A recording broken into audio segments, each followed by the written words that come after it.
Bonjour à toutes et à tous, j'espère que vous allez bien. Je vous propose un tirage général à partir de mon oracle chamanique, mais j'élargirai ensuite avec le tarot et différents oracles pour compléter ce tirage qui est donc intemporel et général. Hein. Ce n'est pas une guidance personnelle, mais vous allez avoir on va dire, le chemin général qui va vous mener désormais jusqu'à la fin de l'année 2023. Je commence donc par l'oracle chamanique et on a le faiseur de pluie. Voilà. Alors, le faiseur de pluie, c'est le maître de la manifestation. Il fait appel aux éléments de la nature, bien sûr, mais pour le bénéfice de tous, c'est-à-dire pour la co-création. Le faiseur de pluie vous invite à utiliser ce qui est, hein, pas ce qui pourrait être ou ce qui aurait pu être, donc ce qui est, c'est-à-dire le présent, pas ce qui a été, donc pas le passé, pas ce qui pourrait être, c'est-à-dire pas le futur, puisqu'on le répète jamais assez, il n'y a pas de présent, il n'y a pas de futur, il n'y a pas de passé, il n'y a pas de futur, le passé c'est terminé, vous n'avez aucun pouvoir dessus. Et le futur, vous ne pouvez pas savoir ce qu'il sera, donc vous n'avez du pouvoir que sur le présent. Ce faiseur de pluie donc vous appelle vraiment à co-créer, donc à ne pas créer seul. Enfin si, vous pouvez créer seul, mais au profit de tous. C'est ça le message, c'est que quand la pluie tombe, elle tombe sur votre tête, mais elle tombe pour tout le monde, d'accord? Elle va purifier toute la terre, elle va arroser toutes les cultures et pas seulement au profit uniquement de celui ou celle qui va cultiver le champ. On est bien là dans la co-création. Encore une fois, on peut créer seul, mais au profit de tous.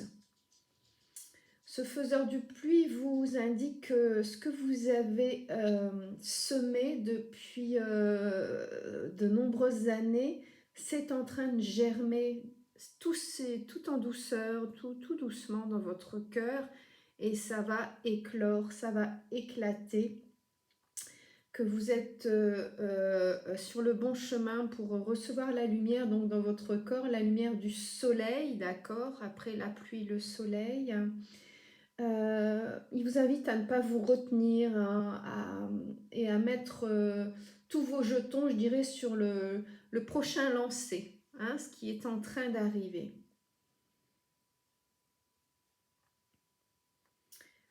Il vous explique aussi que, comment dire, que rien ne se passe à l'extérieur sans d'abord un travail intérieur, et que rien que le fait de refléter votre amour et vos intentions, vous allez changer de l'intérieur.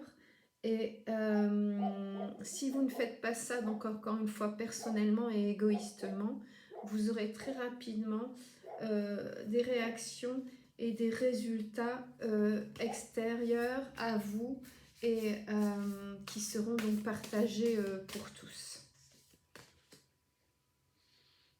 Alors j'ai ensuite l'être aimé. Alors l'être aimé, c'est évidemment très parlant. Ça rejoint, comme toujours dans l'oracle chamanique, ça rejoint de ce que je viens de vous dire, c'est-à-dire le partage. On ne récolte pas pour soi-même. Il faut être reconnaissant de l'esprit dans l'autre et progresser vers l'autre à travers l'autre. En fait, c'est le divin qui vous apparaît sous la forme de votre enfant, de votre ami intérieur, de votre partenaire intérieur, d'accord? Ce qui est vraiment tout au fond de vous, ce qui est vraiment vous, et pas l'image que vous voulez donner ou le masque que vous vous posez, mais vraiment votre enfant intérieur qu'il faut aller rencontrer et je dirais même serrer dans vos bras pour pouvoir éclore ensuite en tant qu'adulte complet, euh, en gardant ce cœur, ce cœur d'enfant en fait, cette innocence d'enfant dans ce corps d'adulte. Cet être aimé, ça, comment dire, ça vous invite à apprendre par l'intermédiaire donc de l'amour, de développer cette personne que vous êtes, hein, en vous unissant à quelqu'un d'autre. Être d'abord vous-même, être d'abord capable de vous aimer, de vous reconnaître vous-même, de reconnaître votre enfant intérieur pour ensuite pouvoir faire couple avec une autre personne qui, elle aussi, a fait la rencontre de son enfant intérieur, s'aime elle-même et donc est capable d'aimer l'autre sans condition, hein, l'amour inconditionnel. Quand vous allez reconnaître cet être aimé, hein, donc chez quelqu'un d'autre, vous allez pouvoir vraiment suivre la voie de l'amour romantique, ce qui vous transporte, d'accord.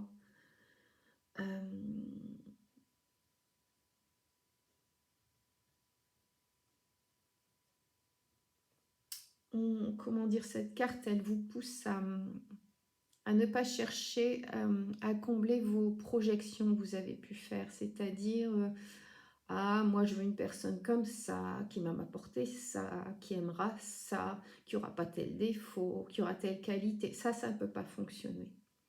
Ça ne peut pas fonctionner parce que c'est votre mental.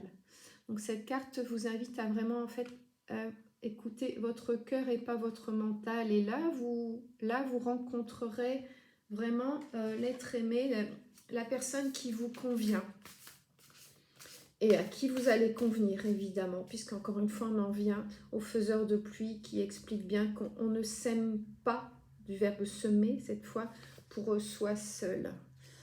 Ah, magnifique. Nous avons ici le Pachamama. Alors le Pachamama, là par contre c'est quelque chose de beaucoup plus, j'allais dire ample. Ça représente l'amour inconditionnel de la terre, le Pachamama. On est toujours dans l'amour inconditionnel dont je viens de vous parler, d'accord? Pas seulement pour soi, mais là c'est vraiment, pardon, l'amour inconditionnel de la terre pour tous ces enfants, c'est-à-dire les humains, mais également les animaux, les plantes, les pierres. C'est vraiment la déesse de la terre qu'on appelle également Gaïa. D'accord? La terre-mère, notre mère à tous, c'est Gaïa, c'est Pachamama. Donc cette carte, elle vous rappelle que, pardon, que vous êtes une âme intemporelle dans un corps biologique, que la joie et la douleur font partie de vous-même et qu'elles sont là pour vous construire. Cette carte, elle vous rappelle que vous êtes un enfant de la terre également. Je veux dire également, en plus d'être l'enfant de vos parents et avant, enfin, pas avant, également, vous êtes l'enfant de la terre, comme nous tous, comme tous les êtres vivants. Et cette carte, elle vous invite vraiment à aimer sans rien attendre en retour. Donc encore une fois, cet amour inconditionnel qui est le seul véritable amour et le seul qui vous apportera le bonheur et ben, inconditionnel également. Puisque si vous ressentez cet amour inconditionnel vers l'autre, l'autre ressentira la même chose pour vous. Donc cette carte, elle vous invite vraiment à savourer la vie et à savourer chaque respiration, à accueillir la joie comme la douleur de la même manière, en ayant conscience que ça vous construit, que c'est dans l'épreuve qu'on se construit, pas dans la facilité, même si évidemment ce sont des périodes indispensables, heureusement, de la joie, du bien-être, mais ce n'est pas dans ces périodes-là que vous grandissez, que vous vous construisez, que vous vous ouvrez. Donc il faut accepter de la même manière les périodes, j'allais dire roses, comme les périodes grises, vous voyez, qui sont indispensables à votre être. Il n'y a pas de lumière sans ombre, il n'y a pas d'ombre sans lumière. Si vous refusez de voir vos ombres, vous ne verrez pas vos lumières. Vous voyez, c'est comme toujours l'histoire des défauts et des qualités. On a les défauts de ses qualités, on a les qualités de ses défauts, mais il faut accepter que l'on soit ça et que les autres sont ça également. Cette carte, elle vous demande vraiment d'apprécier tous ces bienfaits, tous les bienfaits de la Terre, en lui offrant à cette Terre ce qu'elle vous offre au quotidien, comme par exemple de planter un arbre, ou si vous n'en avez pas la possibilité, de prendre grand soin d'une plante ou d'un animal, ou vous voyez, ou de vous engager dans une association pour protéger par exemple une espèce en voie de disparition. Voilà, à faire un geste vraiment pour Gaïa, donc je vous disais notre terre-mère à tous. Cette carte, elle vous invite vraiment à faire un geste envers cette terre-mère.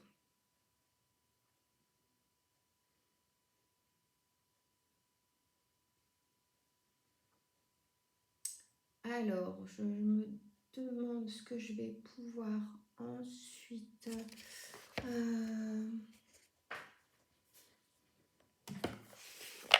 Alors, ouais. Hop. Je vais aller dans l'oracle de la médiumnité.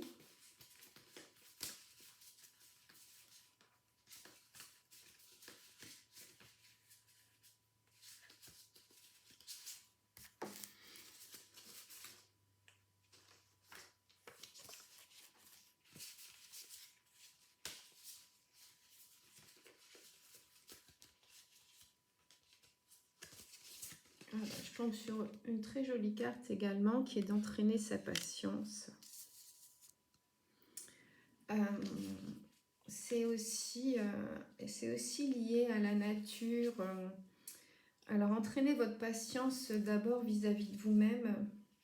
Soyez patient avec vous-même, soyez capable de prendre soin de vous-même, de reconnaître vos besoins, de comprendre ce qui vous est indispensable et ce qui ne l'est pas, de vous connecter avec l'esprit.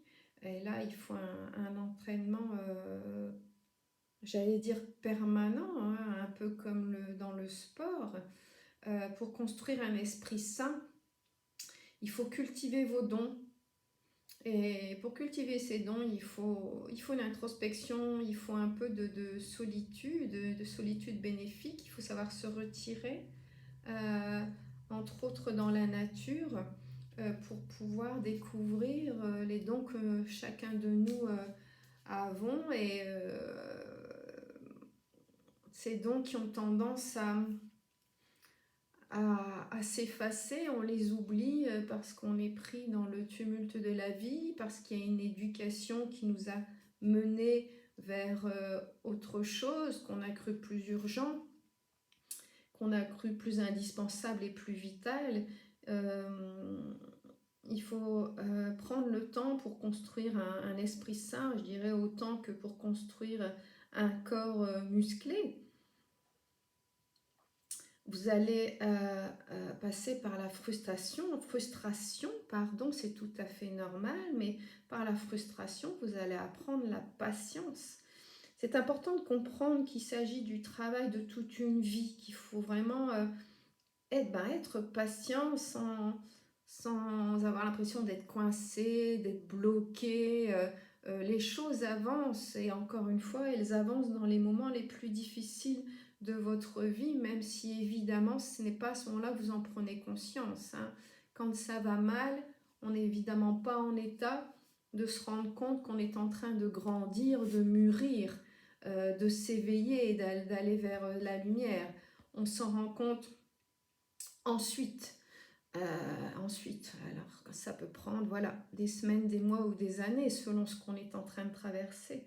Mais cette fameuse phrase « ce qui ne nous tue pas nous rend plus forts », ça se constate au quotidien chez les gens qui ont traversé de dures épreuves. Ce sont Ce sont ces personnes qui vont s'engager, justement, on vous le proposait, hein, avec le Pachamama, qui vont s'engager envers une cause humanitaire ou une cause animale. Ce sont des gens qui ont traversé ou qui traversent une ou des épreuves très très difficiles, mais qui en ont tiré bénéfice. C'est tout à fait ça, j'hésitais à dire bénéfice, mais non, vraiment un bénéfice personnel, un bénéfice humain. C'est ce qu'on appelle évidemment l'expérience, qui fait que voilà, avec tous ces obstacles, ce qu'on appelle à tort, à mon avis, des échecs, ce ne sont pas des échecs, ce sont des occasions de grandir, de s'ouvrir et de s'illuminer et d'apprendre la patience.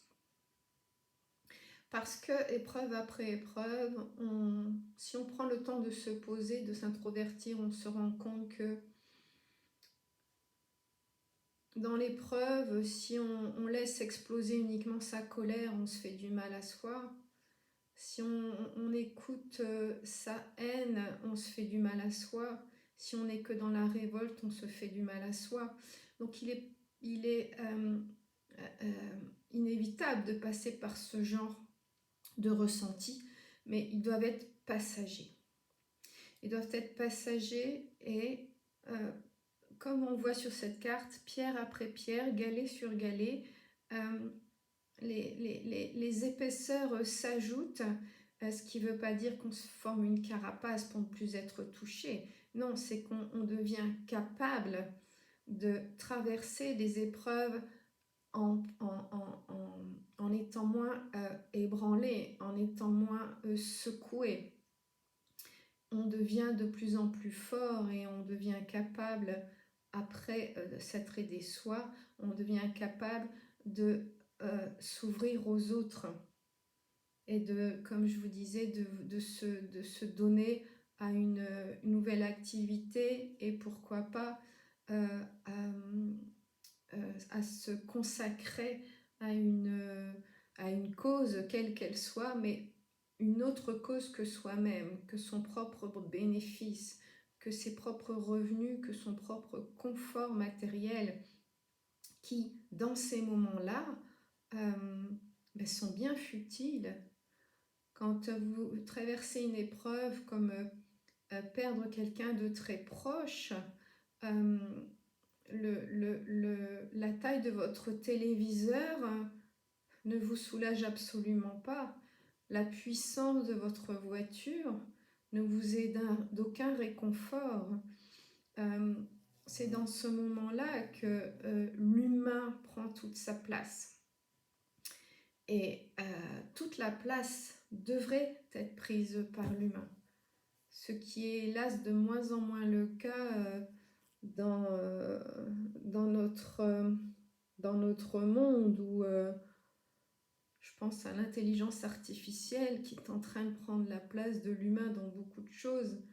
Oui, la technologie, c'est formidable. S'il n'y avait pas de technologie, je ne serais pas en train de faire cette vidéo. Je ne suis absolument pas fermée aux nouvelles technologies, mais il faut donner à ces choses une place de choses. Et vous, être humain, vous n'êtes pas des choses. Nous ne sommes pas des choses.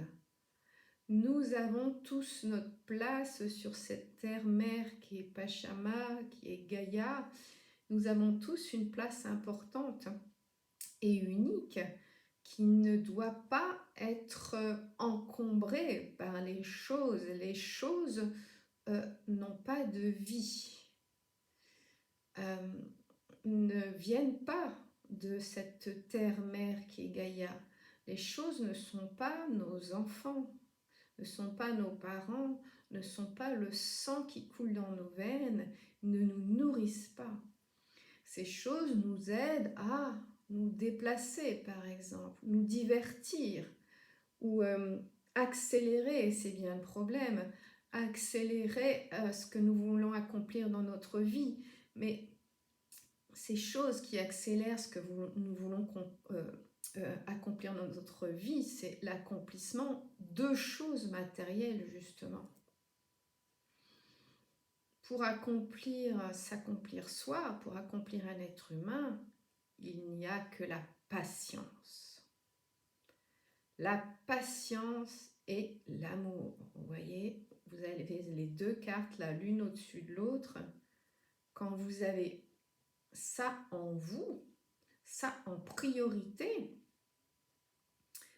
je dirais rien ne peut vous arrêter. Et surtout pas, justement, toutes ces choses matérielles qui peuvent manquer d'une manière effrayante. La moindre panne Internet, le moindre téléphone perdu ou cassé, la moindre voiture en panne, mais certains d'entre nous dans un état effrayant parce que nous avons oublié de nous connecter à nous-mêmes. Nous avons oublié à notre humanité. L'être humain doit être humain. Il doit être humain. Et toutes ces choses n'ont aucune humanité. Et est-il humain? Est-il humain d'être à ce point perdu quand une technologie nous manque à un instant T et très souvent pour un très très court laps de temps? Est-il humain d'être perdu en l'absence d'un objet ou d'une chose qui ne vit pas? Est-ce que notre intelligence devient artificielle? Moi, c'est la question que je me pose.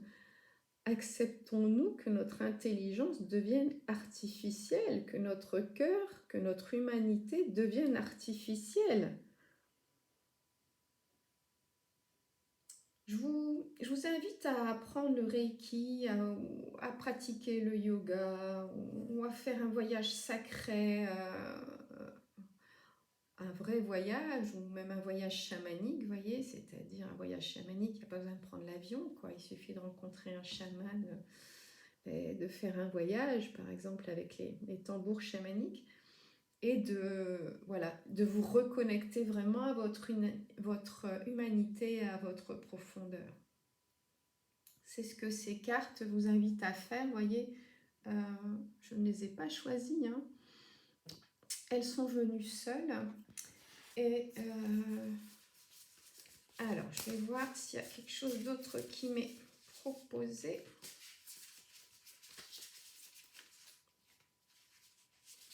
On a le pouvoir de la pensée, vous voyez. Je ne suis pas étonnée. Voilà, c'est...